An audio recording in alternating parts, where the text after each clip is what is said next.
Todavía recuerdo el peso de ese sobre en la mano. No era un sobre grueso ni pesado en el sentido físico. Era un sobre blanco común, de esos que se compran en cualquier papelería del barrio, con mi nombre escrito a mano en el frente con la letra de Nicolás, que siempre fue más grande de lo que correspondía al tamaño de la hoja. Esa letra que yo había visto crecer desde los garabatos del jardín de infantes hasta la firma adulta que estampaba en los contratos de su trabajo. Lo encontré sobre la mesa del comedor cuando volví de mi caminata matinal. Un domingo de abril con ese frío suave que tiene Montevideo cuando el otoño empieza a asentarse de verdad y el aire huele a hojas y a río. Lo vi desde la puerta. Estaba en el centro exacto de la mesa, no puesto al descuido, sino colocado con intención, con esa precisión de las cosas que alguien pone donde quiere que las encuentren. Nicolás estaba sentado en el sofá con las manos sobre las rodillas, que es la postura que tiene cuando está esperando algo que sabe que va a ser difícil y que ha ensayado mentalmente muchas veces antes de que llegue el momento. Me miró cuando entré. Me dijo que me sentara. Le dije que prefería estar de pie. Me dijo que había algo que quería contarme, que él y Luciana habían hablado mucho, que lo habían pensado con cuidado, que era una decisión tomada con todo el cariño del mundo. Y después me dijo, sin mirarme a los ojos cuando llegó a la parte que importaba, con la vista fija en algún punto entre mis manos y la ventana: «Es lo mejor, mamá, para todos. El residencial Los Ceibos tiene muy buenas referencias. Está en Canelones, tiene médico, tiene actividades. Vas a estar acompañada de personas de tu edad». Lo dijo así, en ese orden, con esa voz de quien recita algo que memorizó para no tener que pensar mientras lo dice. Y señaló el sobre. Y yo tomé el sobre. Y lo abrí. Y dentro había un pasaje de ómnibus, solo de ida, sin fecha de regreso, porque no había fecha de regreso, porque no estaban planeando que yo volviera. Me llamo Carmela Fuentes. Tengo 67 años. Nací en el barrio del Cordón, en Montevideo, en una casa de fachada angosta con persianas verdes que mi padre pintaba cada 2 años con una puntualidad que era su manera de decir que las cosas que uno tiene merecen cuidado. Soy funcionaria pública jubilada. Trabajé durante 35 años en el Registro Civil de Montevideo. Primero como asistente administrativa cuando entré a los 22 años con un concurso que gané entre 147 postulantes. Y después de años de capacitaciones y de exámenes internos y de hacer el trabajo de 3 personas cuando los presupuestos recortaban puestos y los expedientes no se reducían, llegué a ser jefa de la sección de escrituras e inscripciones de propiedad, que era la sección donde pasaban todos los documentos importantes, todas las transferencias de dominio, todos los contratos que definen quién es dueño de qué en esta ciudad. Pasé 35 años entre escrituras y títulos y planos de mensura y firmas notariales. Aprendí a leer un contrato de propiedad con la misma facilidad con que otras personas leen el diario. Aprendí que los documentos no mienten aunque las personas sí, que el papel firmado ante escribano tiene un peso que no tiene ninguna palabra dicha en ninguna mesa de comedor. Eso lo aprendí temprano. Y lo guardé. Enviudé a los 38 años. Raúl, mi marido, murió de un infarto en la fábrica de embalajes donde trabajaba desde los 22, un martes de julio a las 2 de la tarde, mientras operaba una prensa en el turno de la tarde. Tenía 41 años. Nicolás tenía 8.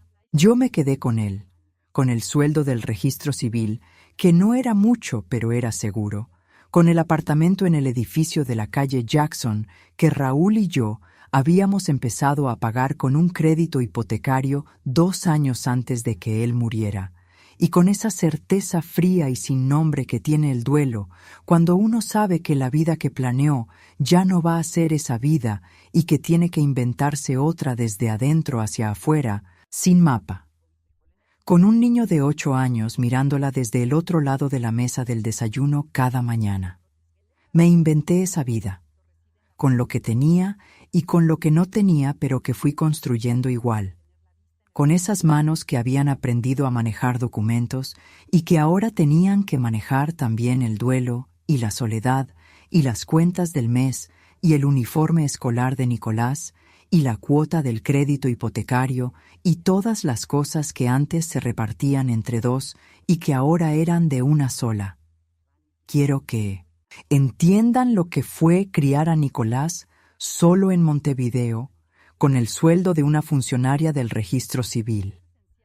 No es un resumen lo que les voy a contar, es la suma real, la que yo conozco de memoria porque la viví quincena a quincena, año a año, con la misma precisión con que procesaba expedientes en la oficina.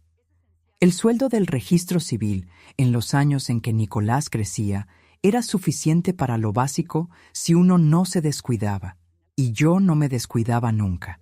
Pagaba la cuota hipotecaria del apartamento primero, antes que cualquier otra cosa, porque esa cuota era lo que separaba tener un lugar propio de no tenerlo, y yo había aprendido de mi madre que el techo propio es lo primero que se defiende.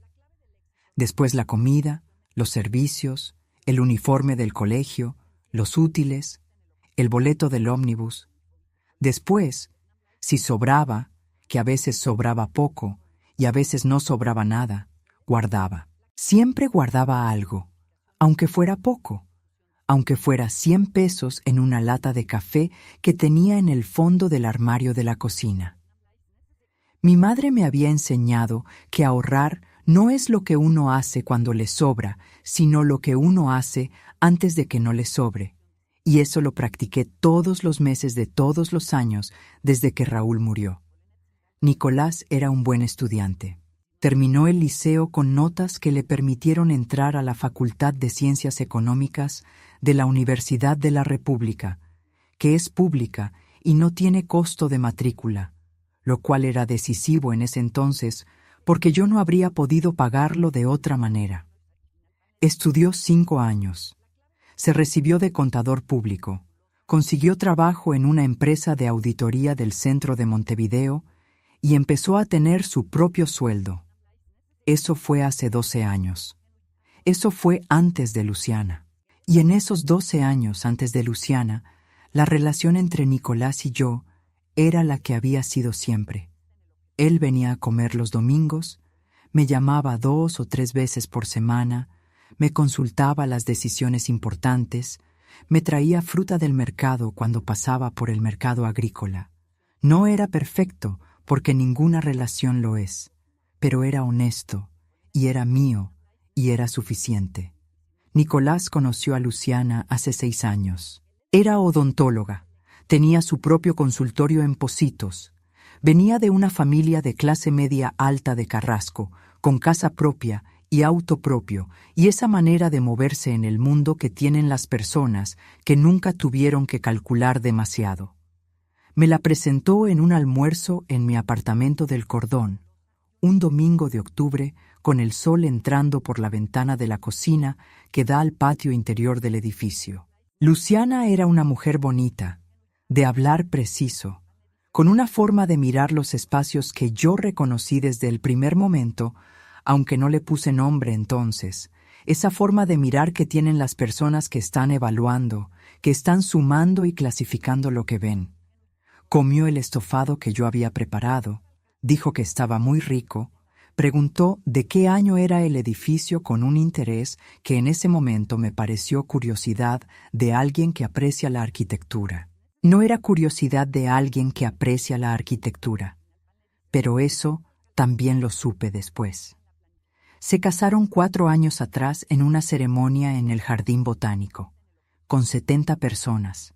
Una fiesta sencilla pero cuidada que costó lo que costó, y para la que yo aporté, con 180,000 pesos uruguayos que había guardado durante 2 años, específicamente para ese fin, porque quería que mi hijo tuviera una boda bonita, y porque así soy, o así era, que ya no son la misma cosa. Nadie mencionó ese aporte en ningún discurso. No importa, O importó y lo guardé donde guardaba las cosas que importaban y que elegía no examinar todavía. Después de la boda, Nicolás y Luciana se instalaron en el apartamento del segundo piso del edificio donde yo vivía, que había quedado disponible cuando el inquilino anterior se había ido. Me preguntaron si podían vivir ahí mientras ahorraban para comprar algo propio. Les dije que sí. No les cobré nada. No porque no pudiera, sino porque era mi hijo, y porque pensé que eso era lo que se hacía, que el amor se demuestra con generosidad y que la generosidad no necesita contrato. Nadie me dijo que estaba equivocada en eso. Nadie me dijo nada.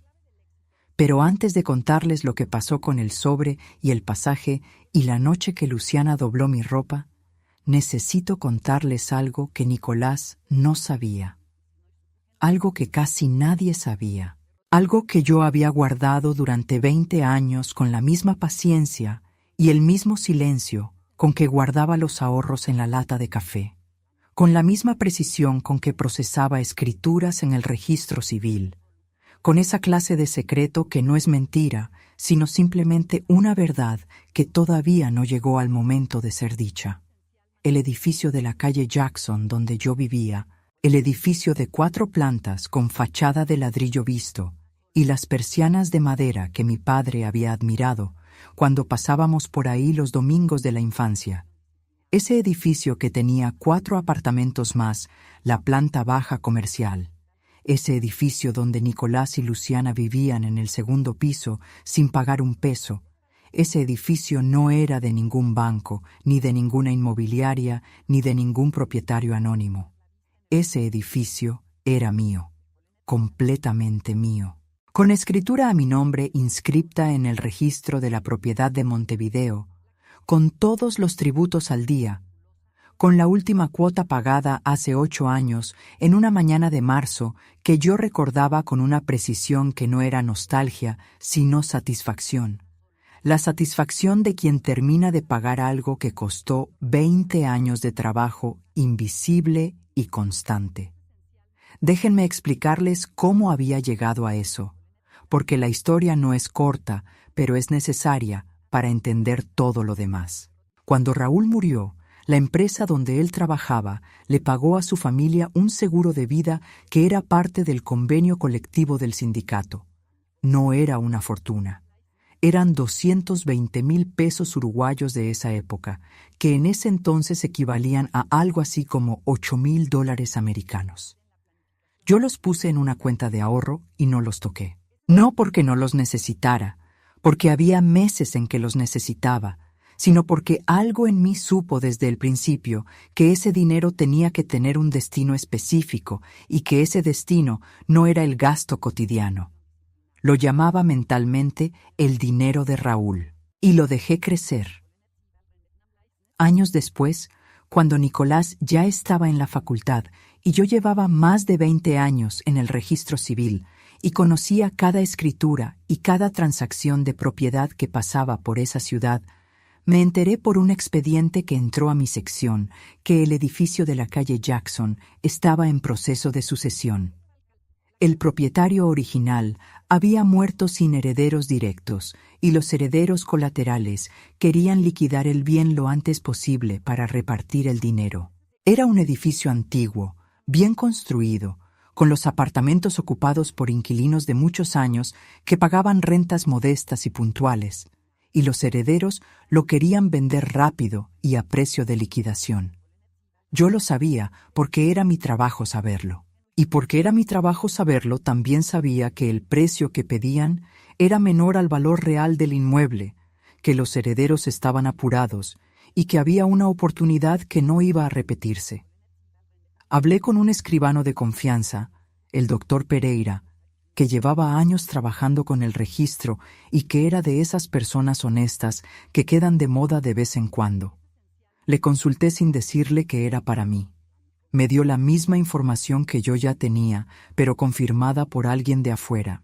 Fui a casa esa noche, saqué la libreta donde llevaba las cuentas de los ahorros, sumé el dinero de Raúl que había crecido en la cuenta de ahorro durante años, Sumé lo que había ido guardando quincena a quincena en diferentes cuentas que había abierto con distintos propósitos. Calculé lo que podía comprometer en cuotas con mi sueldo sin dejar de pagar lo básico, y armé la operación en mi cabeza con la misma precisión con que había armado expedientes durante décadas. Fui al banco. Hice los números. Resultó que podía. No cómodamente, no sin esfuerzo, no sin sacrificios que iban a durar 20 años más. Pero podía. Compré el edificio. Lo hice en nombre propio, con todos los documentos en regla, con la escritura firmada ante el doctor Pereira, un martes de mañana en que pedí permiso en el trabajo, con el pretexto de un control médico. Nadie supo. No le dije a mi madre, que todavía vivía entonces y que me habría dicho que estaba loca. No le dije a mis compañeras del registro. No le dije a Nicolás, que tenía 19 años y estaba en segundo año de la facultad y tenía otras cosas en la cabeza. No le dije a nadie.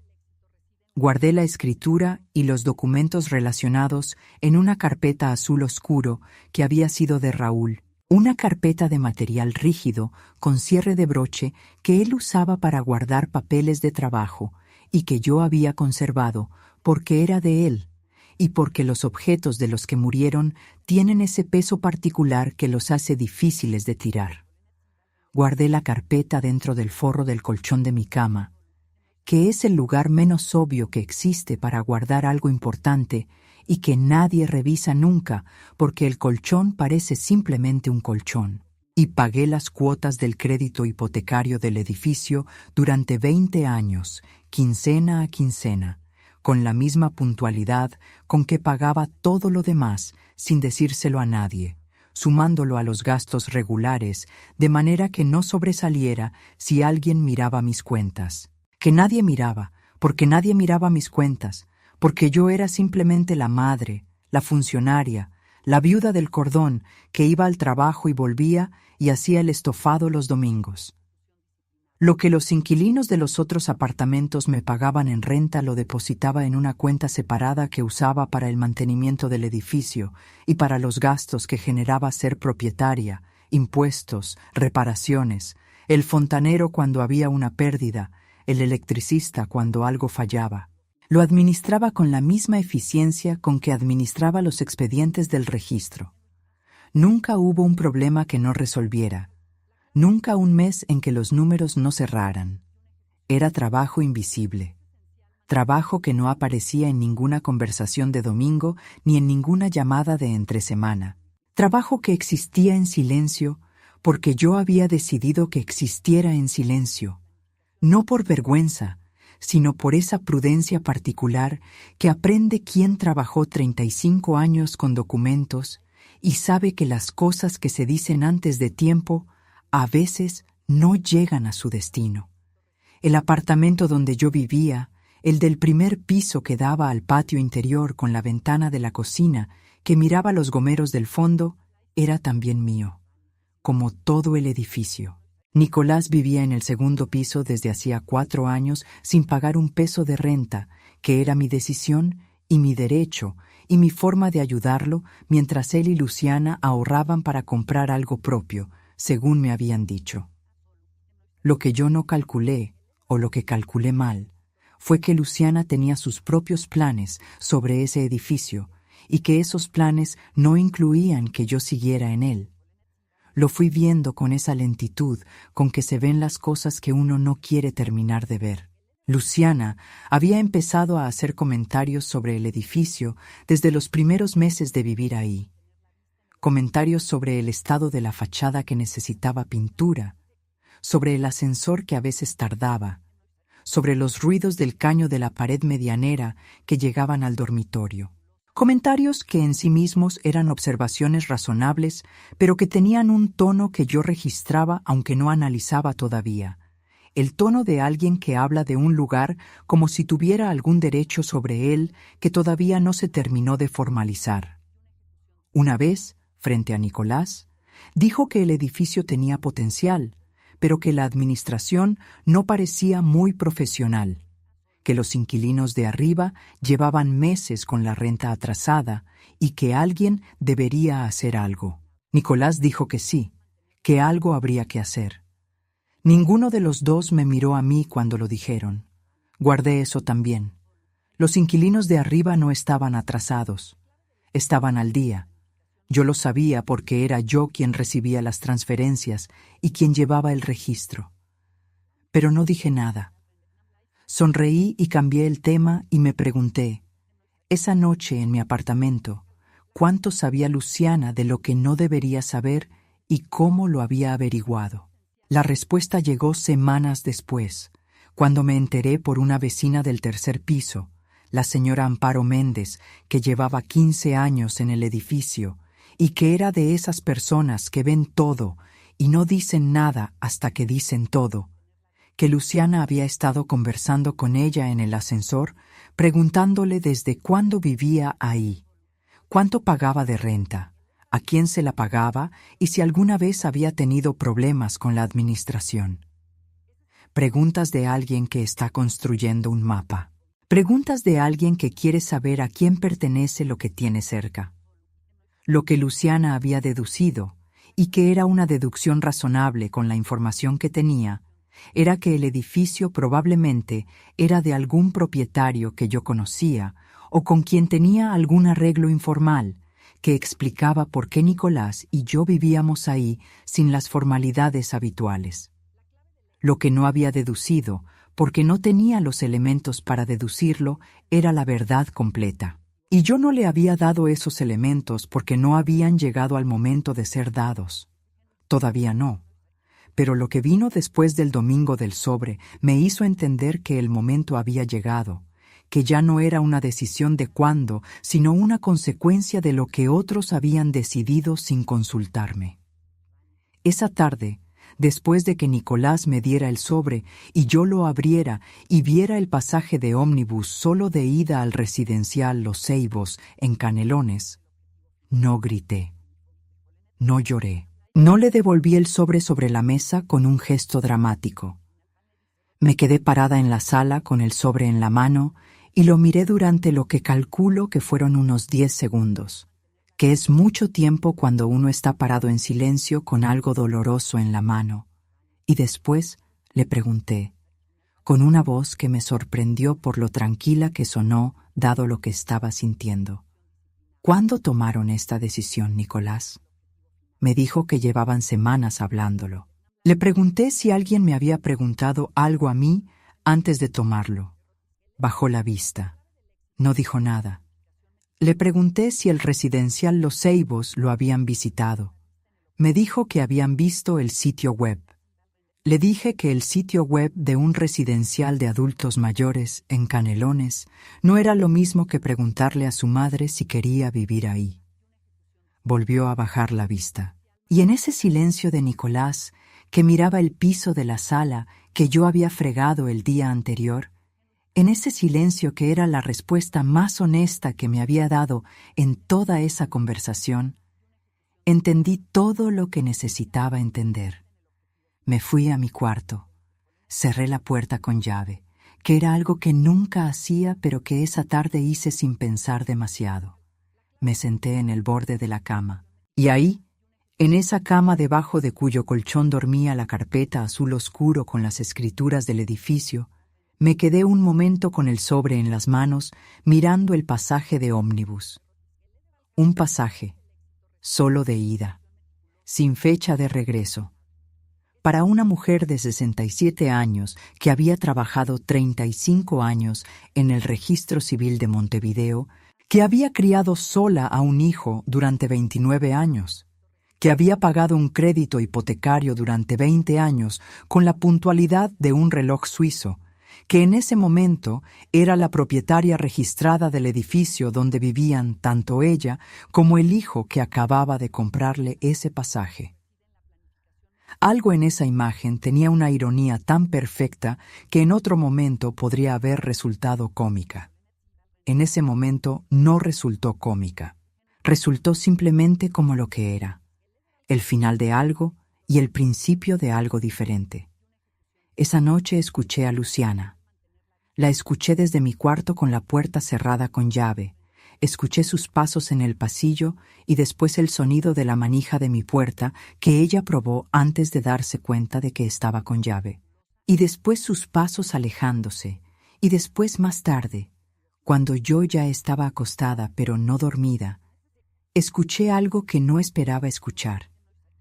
El sonido del armario del pasillo abriéndose. El sonido de algo que se movía. El sonido específico que hace la ropa cuando la doblan.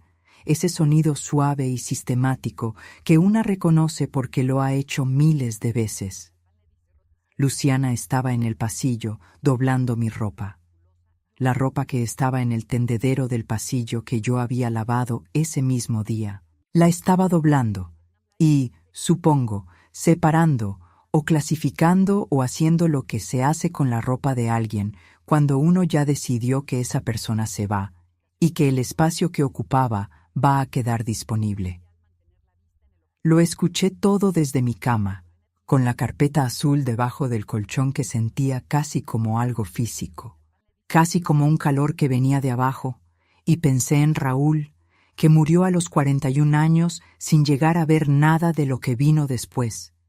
Y le dije en ese silencio interior donde le hablo todavía después de 29 años. Mira a dónde llegamos, Raúl. Antes de contarles lo que hice al día siguiente, lo que dije y cómo lo dije y qué pasó después de que lo dije, quiero pedirles algo de corazón. Si esta historia les está llegando, si algo de lo que acaban de escuchar les resultó conocido o les hizo pensar en alguien, regálenme un like y suscríbanse al canal. Eso me ayuda muchísimo a seguir compartiendo estas historias con ustedes, y yo sé que hay muchas personas que necesitan escuchar que lo que sienten es real y que tienen más poder del que creen. Esa noche no dormí mucho, pero lo poco que dormí, lo dormí bien, que es una de esas paradojas de cuando uno ya tomó una decisión y no tiene que seguir deliberando. Me levanté a las 6, que es mi hora de siempre, hice el mate, me lo tomé de pie en la cocina mirando el patio interior con los gomeros, ese patio que yo había visto desde esa ventana durante años y que era mío aunque nadie en ese edificio lo supiera del todo. Después fui al dormitorio, levanté el colchón, saqué la carpeta azul oscuro, la puse sobre la mesa de la cocina junto a la taza del mate y la abrí. Revisé los documentos con la misma meticulosidad con que revisaba los expedientes en el registro civil. La escritura de compraventa original, firmada ante el doctor Pereira. La inscripción en el registro de la propiedad con el número de finca y el número de padrón. Los recibos de los tributos pagados al día. El último estado de cuenta del crédito, que ya mostraba el saldo en cero desde hacía 8 años. El certificado de dominio libre de gravámenes que había pedido 3 meses atrás por precaución, y que era uno de esos documentos que uno pide cuando sabe, aunque no se lo diga a nadie, que en algún momento va a necesitarlo. Todo en orden, todo perfecto, todo completamente mío. Llamé a Pilar a las 8 de la mañana. Pilar Sosa, mi colega y amiga de más de 30 años del registro civil, que se había jubilado 2 años antes que yo y que desde entonces vivía en su apartamento de la Unión con su gato Borghese y sus plantas de interior y una tranquilidad ganada que le sentaba muy bien. Pilar, que conoce cada historia que tengo para contar porque la vivió al lado mío o porque fue la primera persona a quien se la conté. Pilar, que tiene esa cosa rarísima y valiosa de ser completamente honesta sin ser cruel, que es un equilibrio que muy poca gente logra y que ella maneja con una gracia que viene de haberlo practicado durante décadas. La llamé y cuando contestó con su voz de mañana le dije: «Pilar, anoche mi hijo me compró un pasaje de ómnibus solo de ida a un residencial en Canelones. Esta mañana voy a mostrarle las escrituras del edificio. Necesitaba decírselo a alguien antes de hacerlo». Hubo un silencio. Y después Pilar dijo, con esa calma suya que nunca falla: «Carmela, contame todo desde el principio y después me contás cómo te puedo ayudar». Le conté en media hora. Pilar escuchó sin interrumpir, que es una de sus habilidades más valiosas, y cuando terminé, estuvo en silencio un momento que yo reconocí como el silencio de alguien que está eligiendo con cuidado lo que va a decir. ¿Estás segura de que querés hacer esto hoy?, me preguntó. Le dije que sí. ¿Tenés todos los documentos en orden? Le dije que sí. ¿Sabés exactamente qué vas a decir? Le dije que sí. Entonces hacelo, dijo Pilar, y después me llamás. Le dije que lo iba a llamar. Y Carmela, agregó antes de colgar, que quede claro desde el principio que no estás pidiendo permiso para quedarte en tu propia casa. Eso lo dijo con esa precisión suya que va directo al hueso. Le dije que así iba a ser. Y colgué. Nicolás bajó a mi apartamento a las 10 de la mañana. Había subido antes al suyo y yo había escuchado sus pasos en el techo. Esos pasos de él que conozco desde que aprendió a caminar y que tienen ese ritmo particular que no cambia aunque uno crezca. Tocó la puerta con los nudillos 2 veces, que era como siempre llamaba desde niño, y cuando abrí lo vi con una expresión que reconocí. Era la expresión de alguien que se preparó para una conversación difícil y que está revisando mentalmente las cosas que va a decir mientras espera que lo dejen pasar. Lo dejé pasar. Le ofrecí mate. Aceptó.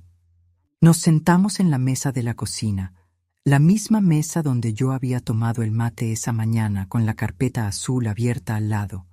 La misma mesa donde él había hecho las tareas del liceo durante años, la misma mesa de siempre en la cocina de siempre con la ventana de siempre que daba al patio interior con los gomeros. Pero la carpeta azul no estaba sobre la mesa todavía.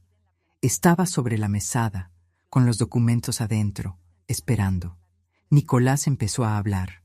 Repitió algunas de las cosas que había dicho el día anterior: el residencial Los Ceibos, las referencias, la atención médica, las actividades. Agregó algunas cosas nuevas, que él y Luciana habían pensado que yo podría estar más cómoda, que el apartamento era grande para una sola persona, que ellos podían usar ese espacio mejor. Esa última parte la dijo con una voz que era casi casual, casi como si fuera un detalle menor, pero que era en realidad el centro de todo, el verdadero argumento debajo de todos los otros: el apartamento. Que ellos podían usar ese espacio mejor. Que ese apartamento que yo ocupaba, el del primer piso con la ventana al patio, era un recurso que en sus cálculos podía tener otro destino. Lo escuché decir todo eso sin interrumpirlo, y cuando terminó, me miró por primera vez desde que había entrado a la cocina. Esa mirada de quien espera que la otra persona empiece a argumentar para poder rebatir los argumentos que ya preparó. Me levanté. Fui a la mesada. Tomé la carpeta azul. La puse sobre la mesa frente a él. La abrí. Saqué la escritura de compraventa del edificio, que era el documento principal, el que tenía mi nombre en letras mayúsculas en la primera página junto a la descripción del inmueble y el número de finca y la firma del doctor Pereira y el sello del registro de la propiedad. Lo puse frente a Nicolás y lo dejé ahí sin decir nada. Dejé que sus ojos encontraran lo que tenían que encontrar, que siguieran las líneas hasta llegar al nombre, que procesaran lo que el nombre significaba en ese contexto. Vi el momento exacto en que lo entendió. Vi cómo la expresión de su cara hacía ese recorrido particular que hacen las expresiones cuando algo que uno creía saber resulta ser completamente distinto de lo que era. Primero la confusión, después la relectura, después algo que no era del todo sorpresa porque la sorpresa ya había pasado, sino más bien la comprensión de todas las implicaciones que esa sorpresa tenía.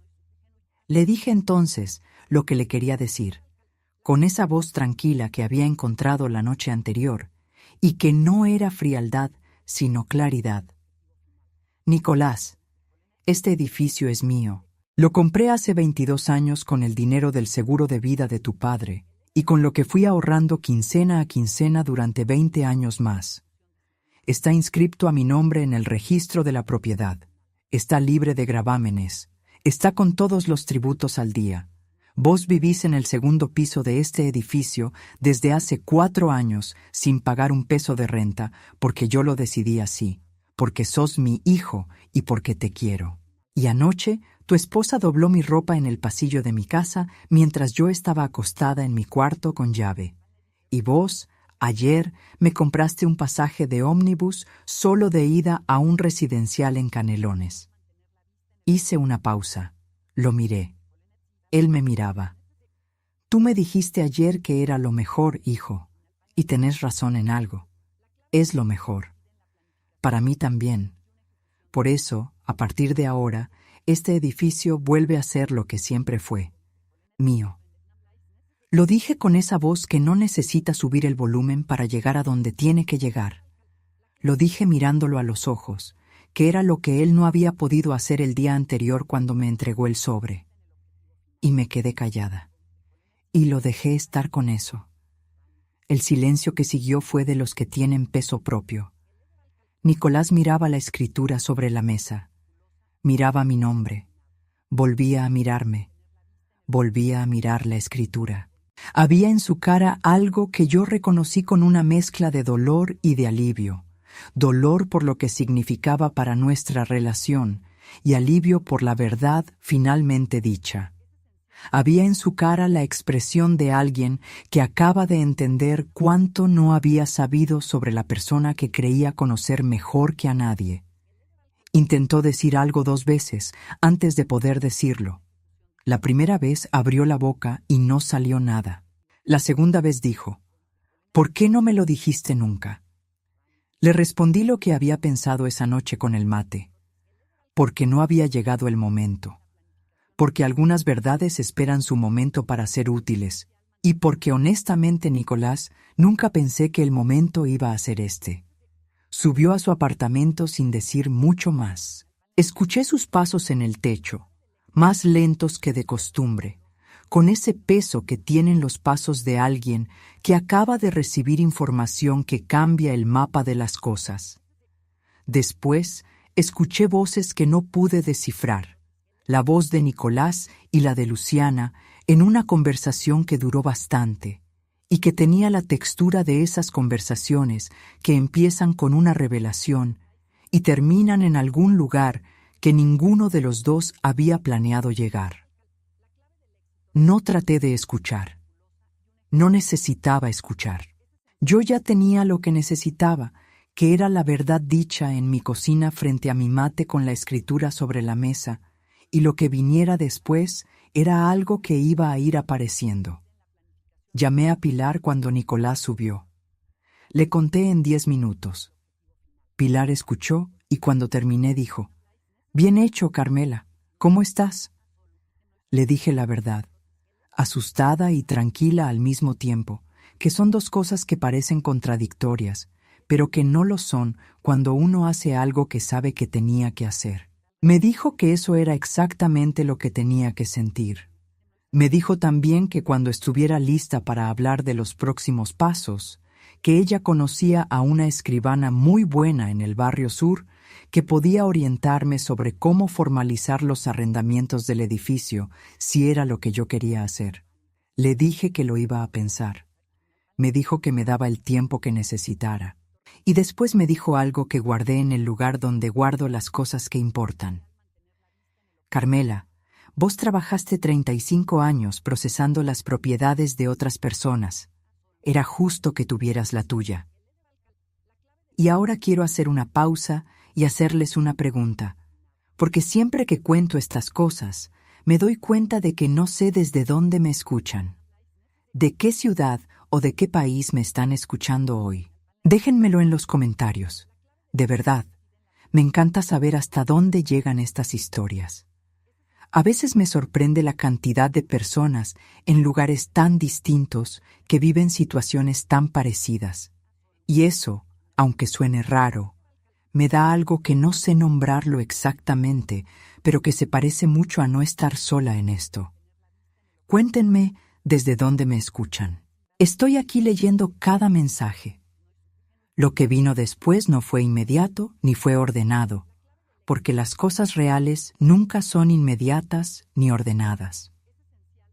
Nicolás bajó esa misma tarde, solo, sin Luciana, y se sentó en la mesa de la cocina con una expresión diferente a todas las que le había visto ese día. Una expresión que yo asociaba con algo muy antiguo, con el Nicolás de 9 años que llegaba de la escuela después de que algún compañero le había dicho algo que lo había dejado confundido sobre cómo funciona el mundo.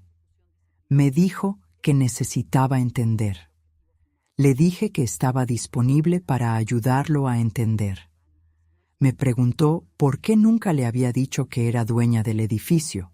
Le expliqué lo que ya les expliqué a ustedes, que era una decisión tomada con cuidado, que era una verdad que había esperado su momento, que yo había aprendido en el registro civil que los documentos tienen su propio tiempo y que forzarlos antes de que llegue ese tiempo generalmente no lleva a nada bueno.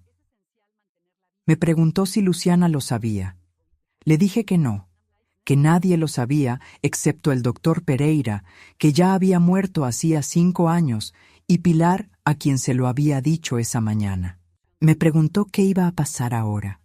Le dije que eso dependía en parte de él. Tuvimos esa tarde una de las conversaciones más largas y más difíciles y más necesarias que habíamos tenido desde que Nicolás era adulto. Hablé de cosas que nunca había dicho en voz alta. De lo que había significado criarlo solo, de las quincenas contadas, de los años en que el sueldo no alcanzaba, pero llegaba igual, porque yo hacía que llegara, de lo que había sentido cuando escuché a Luciana doblar mi ropa en el pasillo la noche anterior, de lo que había sentido cuando abrí ese sobre y vi el pasaje de ómnibus solo de ida. No lo dije con rabia, que para entonces ya había pasado por la rabia y estaba en otro lado. Lo dije con la precisión de alguien que ha tenido tiempo de pensar lo que quiere decir y que lo dice porque importa que se diga. No para castigar, sino para que exista en algún lugar fuera de la cabeza de uno. Nicolás escuchó. En algún momento de esa tarde larga empezó a hablar él también, y lo que dijo me tomó por sorpresa porque no era lo que esperaba.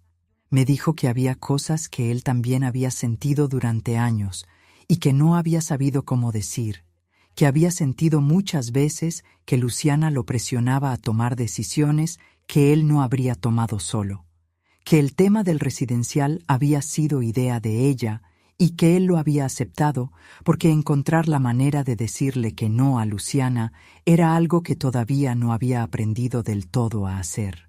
No lo dije como excusa, sino como explicación, y la diferencia importa. Le dije que eso era algo que él iba a tener que resolver con Luciana, que no era un problema que yo pudiera ni debiera resolver por él, que tenía 37 años y que las decisiones sobre su matrimonio eran suyas. Lo dije sin crueldad, pero sin suavizarlo tampoco. Nicolás asintió. Había en su cara algo que se parecía al alivio del que finalmente dice la verdad, aunque duela, y ese alivio me dijo que la conversación había valido lo que había costado. Le dije también, porque era necesario decirlo, que la situación del apartamento del segundo piso tenía que cambiar.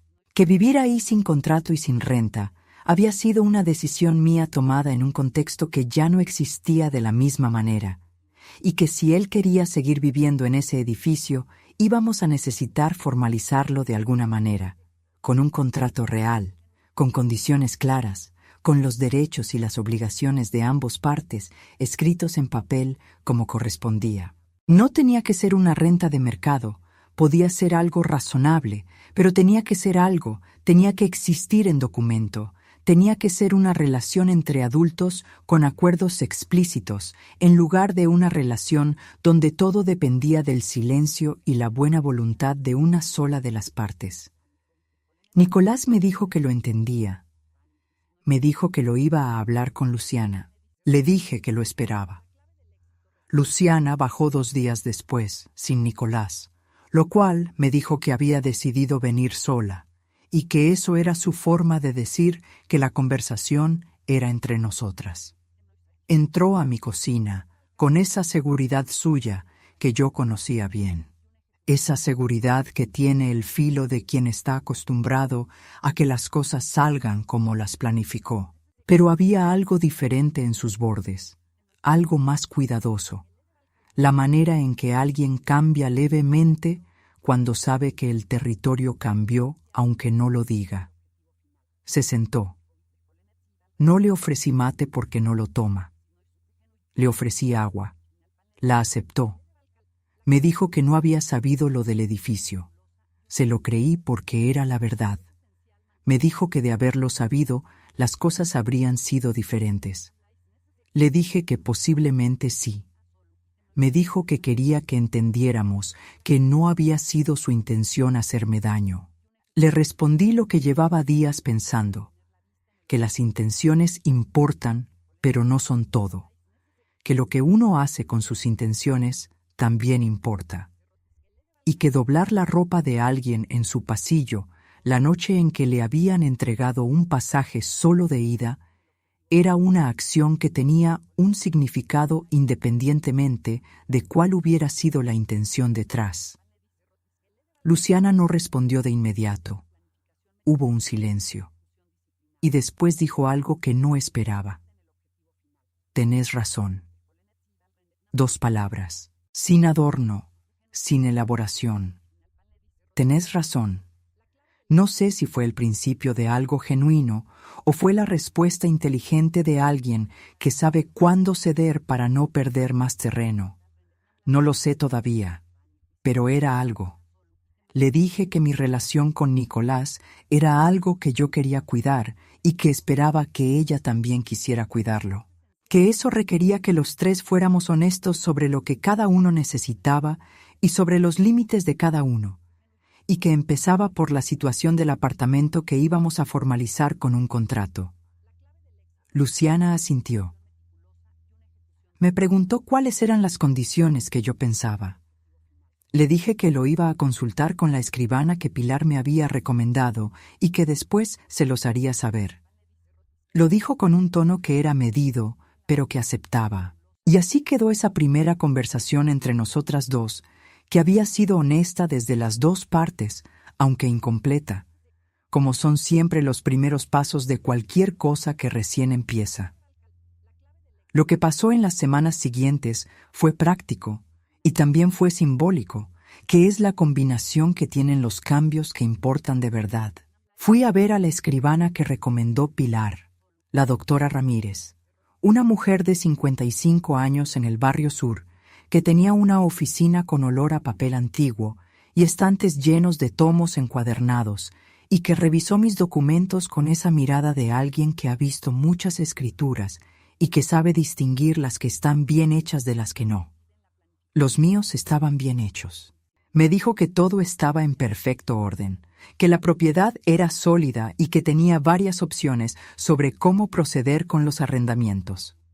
Elegí la más transparente: contratos formales para todos los apartamentos, incluido el de Nicolás, a un precio que era razonable, pero que existía en papel, con los derechos y las obligaciones de ambas partes claros desde el inicio. Nicolás y Luciana lo aceptaron, no sin conversaciones difíciles en el medio, no sin momentos donde Luciana empujó hacia condiciones que yo no acepté y donde yo mantuve lo que había decidido con esa tranquilidad que da saber que el papel tiene tu nombre. Pero llegamos a un acuerdo. Lo firmamos ante la doctora Ramírez un martes de mayo con el sol de otoño tardío entrando por la ventana de la escribanía, y cuando vi mi firma al lado de la firma de Nicolás en ese contrato, sentí algo que era diferente a la satisfacción, pero que se le parecía. Era la sensación de las cosas que se dicen en el lugar correcto, ante la persona correcta, en el momento correcto. Fui reorganizando el resto de los arrendamientos del edificio en las semanas siguientes.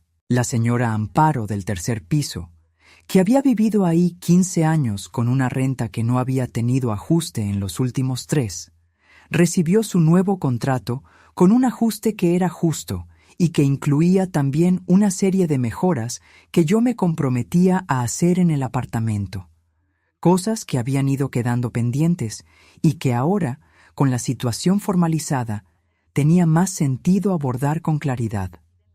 Los otros 2 inquilinos también. Todo documentado, todo transparente, todo en el lugar correcto. Con los ingresos del edificio formalizados, mis finanzas cambiaron de una manera que yo había calculado, pero que vivirla era diferente a calcularlo en papel. Tenía más margen del que había tenido en muchos años. No era una fortuna. Era el resultado de una gestión ordenada de algo que había construido despacio, pero era suficiente para hacer cosas que había ido postergando indefinidamente. Lo primero que hice fue llamar a Pilar y proponerle la viaje a Colonia del Sacramento que habíamos estado diciendo que íbamos a hacer desde que las 2 nos jubilamos y que nunca había terminado de concretarse. Pilar dijo que sí en el mismo segundo en que terminé la pregunta. Fuimos en junio, una semana completa, en un hostal pequeño del barrio histórico que daba a la Plaza Mayor y que tenía paredes de piedra y una terraza desde donde se veía el Río de la Plata, que en junio es gris y ancho y tiene algo de infinito. Caminamos por las calles empedradas, comimos en restaurantes porque nos dio la gana, no porque fuera una ocasión especial, sino porque estábamos ahí y la comida estaba ahí y la vida es corta. Y los restaurantes existen precisamente para eso. Compré en una tienda de artesanías una taza de cerámica pintada a mano con un diseño de barcos pequeños que me gustó desde el momento en que la vi y que traje envuelta en papel de burbuja en la mochila. La puse en mi cocina junto a la ventana que da al patio con los gomeros. La uso para el mate de las mañanas. Cada vez que la uso pienso en Colonia y pienso en Pilar, y pienso en la semana en que fui a algún lado solo porque quise. También empecé a ir a la biblioteca del Cordón los jueves de mañana, que era algo que había dejado de hacer cuando el trabajo y las responsabilidades lo fueron desplazando y que había estado queriendo retomar desde que me jubilé, pero que siempre quedaba para después. La biblioteca tiene un club de lectura de mujeres jubiladas que se reúne el último jueves de cada mes. Un grupo de 8 personas que leen una novela por mes y la discuten durante 2 horas con una intensidad y una inteligencia que a mí me sorprendió la primera vez que fui y que me siguió sorprendiendo cada vez que volvía. Porque las mujeres que cargan años de vida tienen cosas para decir sobre los libros que las personas más jóvenes todavía no pueden decir porque todavía no las vivieron. Leí cosas que no había leído antes. Encontré en esas páginas palabras para cosas que yo había sentido sin poder nombrarlas, que es una de las cosas más útiles que puede hacer la literatura si uno la deja. Empecé a escribir también, no para publicar ni para nadie en particular, sino en un cuaderno que compré en la papelería del barrio. El mismo tipo de cuaderno donde llevé las cuentas durante años, pero esta vez con las palabras en lugar de los números. Nicolás vino a comer un domingo de julio, solo, sin Luciana que tenía un compromiso familiar. Cocinamos juntos el estofado, que es el plato que yo siempre había hecho los domingos y que él conocía desde siempre, él cortando las zanahorias que nunca las corta del tamaño correcto, pero que yo ya no corrijo, porque aprendí que hay cosas más importantes que el tamaño de las zanahorias. Hablamos durante la tarde con una honestidad que hacía tiempo no habíamos tenido. Una honestidad que requería práctica y que estábamos aprendiendo los 2 al mismo tiempo, desde lados diferentes. Me preguntó por qué había guardado el secreto del edificio durante tanto tiempo. Le expliqué de nuevo, pero esta vez con más detalle, con la historia de Raúl y el seguro de vida y la lata de café y las quincenas contadas, y el expediente de la sucesión que entró al registro y la mañana en la escribanía con el doctor Pereira. Lo escuchó todo. Cuando terminé estuvo en silencio un momento y luego dijo: «No sabía nada de eso, mamá. Nada de lo que te costó». Le dije que lo sabía, que no era un reproche, sino una constatación. «¿Por qué no me lo contabas?». Le di la respuesta honesta: «Porque te estaba protegiendo de un peso que no era tuyo, y porque me enseñaron que las madres no se quejan, y porque en algún lugar creí que si te lo contaba ibas a sentirte obligado y yo no quería que me quisieras por obligación». Nicolás me miró de esa manera que tienen los hijos cuando ven a su madre como persona por primera vez. No de manera dramática, simplemente como alguien que acaba de agregar una dimensión a algo que creía conocer bien. Después de esa tarde, Nicolás empezó a llamarme de manera diferente. Llamadas más cortas a veces, pero más frecuentes.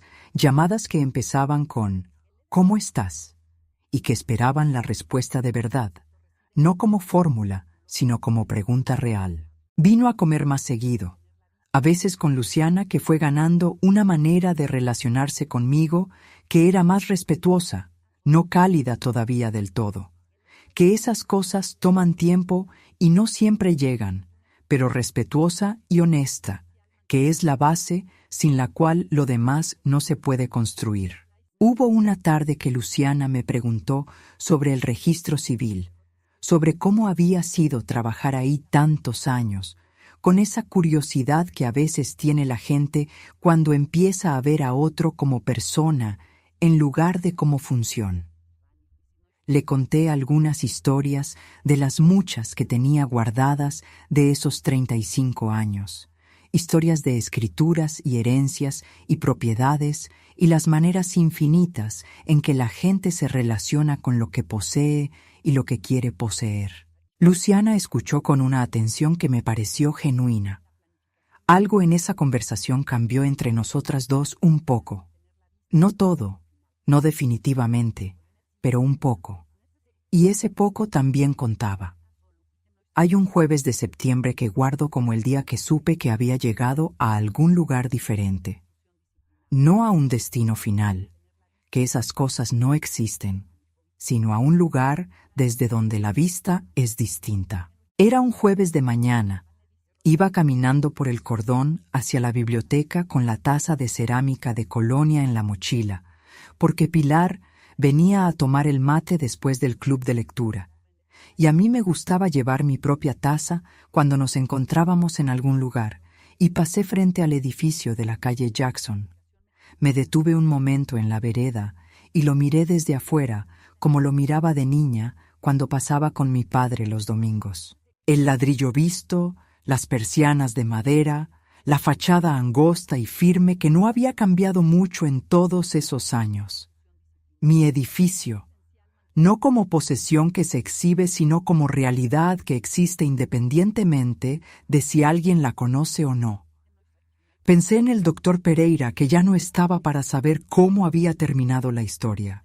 Pensé en Raúl, que tampoco estaba, pero que estaba de otra manera, en la carpeta azul que había sido suya y que ahora guardaba las escrituras de algo que había empezado con el dinero que él había dejado. Pensé en las 20 años de cuotas pagadas quincena a quincena sin decírselo a nadie, y no sentí que había ganado algo, ni que había perdido algo, ni que habían intentado quitarme algo.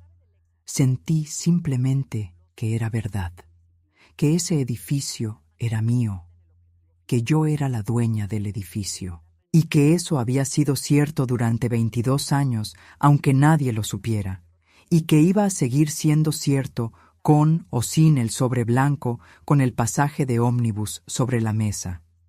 Seguí caminando hacia la biblioteca. El jueves tenía club de lectura. Pilar llegaba a las 12. El mate de las 12 en la taza de Colonia era una de las cosas buenas de ese día y de todos los días parecidos que venían. La vida tiene sus propios edificios, sus propios documentos, sus propias escrituras que uno va llenando año a año sin que siempre haya alguien que los certifique, pero que existen igual, que son reales igual, que tienen el peso que tienen, independientemente de si alguien más los conoce. Y hay momentos en la vida de uno en que esas escrituras salen de debajo del colchón y se ponen sobre la mesa. Y en esos momentos uno descubre que no estuvo construyendo en silencio para nada, que estuvo construyendo exactamente lo que necesitaba cuando llegara el momento de que existiera. Tengo 67 años. Soy funcionaria pública jubilada y propietaria de un edificio en el cordón de Montevideo, y lectora del Club de los Jueves y viajera de Colonia y tomadora de mate en taza de cerámica pintada con barcos pequeños. Soy viuda de Raúl y madre de Nicolás y dueña de la carpeta azul que guardo ahora en el cajón del escritorio en lugar del forro del colchón porque ya no necesita esconderse. Soy la persona que trabajó 35 años procesando las escrituras de propiedades ajenas y que encontró en ese trabajo la manera silenciosa de construir la propia. Aprendí a lo largo de todos esos años y con más claridad todavía en estos últimos meses, que las cosas que uno construye en silencio no son menos reales por ser silenciosas, que la paciencia no es lo mismo que la resignación, que esperar el momento correcto para decir una verdad no es cobardía, sino precisión, que los documentos no mienten, aunque las personas sí, y que tener los documentos en orden es una forma de respetarse a uno mismo que no necesita la aprobación de nadie para existir. Aprendí que hay una diferencia enorme entre guardar un secreto por vergüenza y guardarlo por sabiduría, y que yo había hecho lo segundo, aunque no siempre lo hubiera sabido nombrar así. Aprendí que nunca es tarde para poner la carpeta azul sobre la mesa, que nunca es tarde para decir, con esa voz tranquila que no necesita subir el volumen para llegar a donde tiene que llegar. Esto es mío. Siempre fue mío. Y eso no va a cambiar. Y con esto me despido por hoy. Aunque despedirme no es exactamente lo que siento, porque siento que seguimos hablando, que lo que hay entre ustedes y yo no termina aquí, sino que se pausa hasta la próxima vez que nos encontremos en otra historia. Pero antes de irme quiero pedirles algo de corazón, y sé que me lo van a dar porque las personas que llegaron hasta aquí son personas que sienten y que piensan y que llevan adentro algo que esta historia tocó de alguna manera. Suscríbanse al canal para no perderse la próxima historia, porque les prometo que lo que viene trae una sorpresa que no se esperan, una de esas vueltas que da la vida que no se pueden inventar aunque uno quiera. Y si esta historia les llegó, si les hizo pensar en alguien, si les recordó algo que vivieron o algo que están viviendo ahora mismo, compartan este video con esa persona. A veces, lo que alguien necesita no es un consejo ni una solución, sino saber que alguien más pasó por algo parecido y encontró en el cajón del escritorio exactamente lo que necesitaba cuando llegó el momento. Y díganme en los comentarios, de corazón, en mi lugar, ¿qué habrían hecho ustedes? ¿Habrían guardado el secreto tanto tiempo? ¿Habrían sacado la carpeta antes? ¿Habrían hecho algo diferente esa noche que escucharon doblar la ropa en el pasillo? Cuéntenme todo. Yo leo cada comentario, cada palabra, desde acá en Montevideo, donde el mate está listo y la taza de Colonia con los barcos pequeños espera en el estante, y la carpeta azul descansa en el cajón del escritorio con todos sus documentos en orden, como siempre estuvieron. Les mando un abrazo enorme con todo el cariño del mundo y nos vemos en el próximo relato.